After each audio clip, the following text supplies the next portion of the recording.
Actually, a little more to the right. Ted, a little bit this way. Further forward.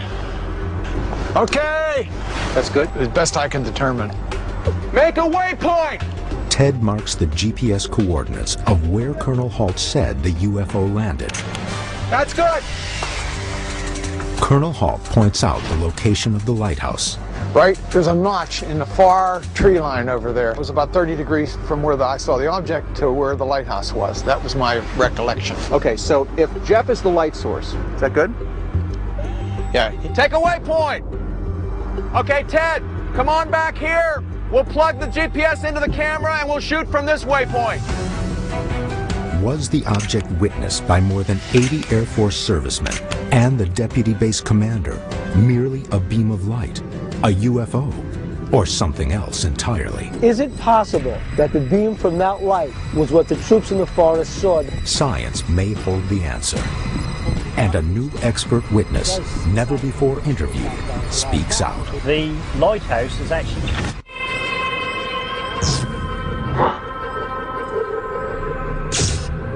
Experiments producer John Tyndall has created a model of Rendlesham Forest to determine what the military officers witnessed.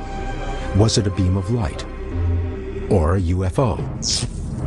Well, remember we were in Rendlesham Forest in England. We took GPS coordinates and photographs as well.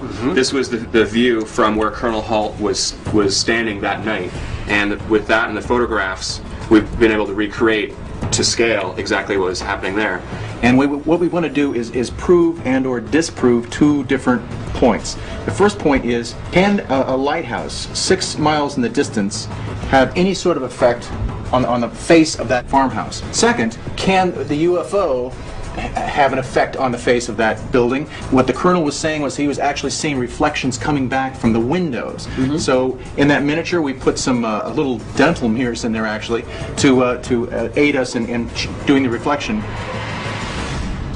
Never before has somebody actually geometrically set up the angles of sight between the lighthouse, the farmhouse, the clearing, and the forest.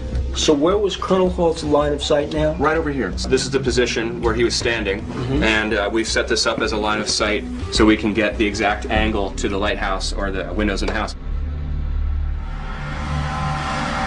I see it. Jeff, why don't you bring the magic UFO wand in, and we're going to approximate it in that area.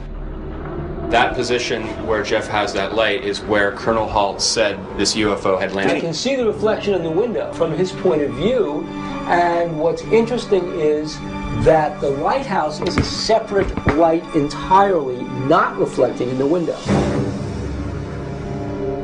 Because there's no reflection from the lighthouse to this into this line of sight. You see the light directly, but you don't see any reflection. But I don't understand how the lighthouse even plays into this. That's a very good point. The lighthouse is almost over the horizon, and it's just a very strange idea that experienced servicemen would get excited about a lighthouse in the distance. There it is again. There's a strange red light. There's definitely something there, some kind of phenomenon.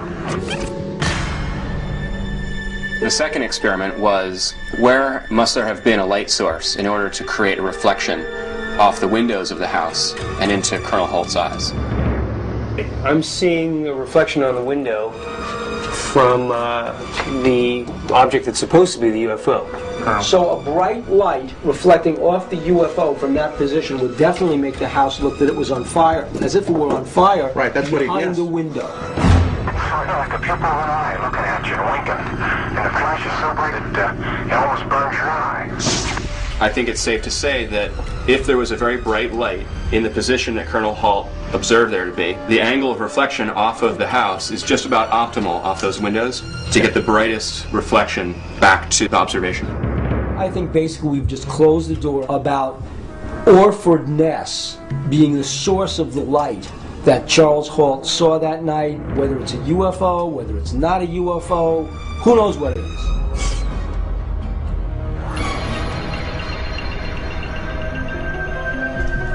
One person may be able to provide a definitive answer to this UFO debate. Keith Seaman is the keeper of the Orford Nest Lighthouse. Is it possible that the beam from that light was what the troops in the forest saw that night on December 26, 1980? If we look at the lighthouse behind us, we can see that it's got a big piece of metal behind it, pointing in the direction of Rendlesham, which is over there. Now, albeit that the intensity of the light was greater then, in 1980, than it is now, the light still wouldn't have shone actually directly through the trees. All you would see on a clear night is the flash of the lighthouse every 5 seconds going across the sky. So you're saying that that cover, that piece of metal that is blocking the light, was there in 1980? It's always been there. So there's never been a time in the history of this lighthouse that the light was actually shining towards Rendlesham Forest? No. I think we finally got a whole new piece to the puzzle. According to Keith Seaman, the lighthouse attendant, there's a big piece of metal on the backside of the lighthouse that doesn't shine towards the land, it shines out to sea. So this is like a huge, exciting, new piece of information that no one's really ever looked into. And thankfully, we actually came here to get the information, to find out for ourselves. We interviewed Charles Holt and confirmed the entire story that Colonel Holt said. We actually went to the tower, brand new spot, where a witness whom we discovered saw the entire event play out from the vantage point of the tower and could see everything.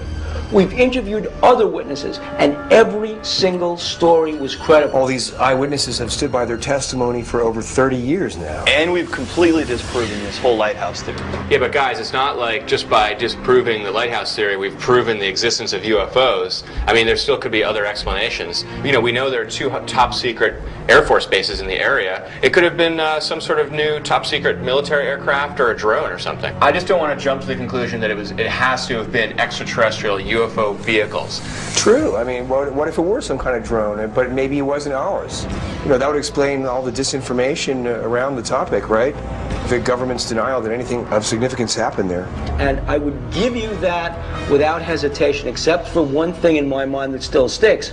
Drones, at least the ones that I know, don't float out into a field and then split into 5 separate lights and go in 5 separate directions. That bothers me. Well, it could still be some kind of top secret drone, right? Look, we've really done a great job in this case. I think we've really closed it up. We've sent the skeptics running. As you say, we've shown it could not possibly have been their favorite theories. So you know what? We've debunked the debunkers.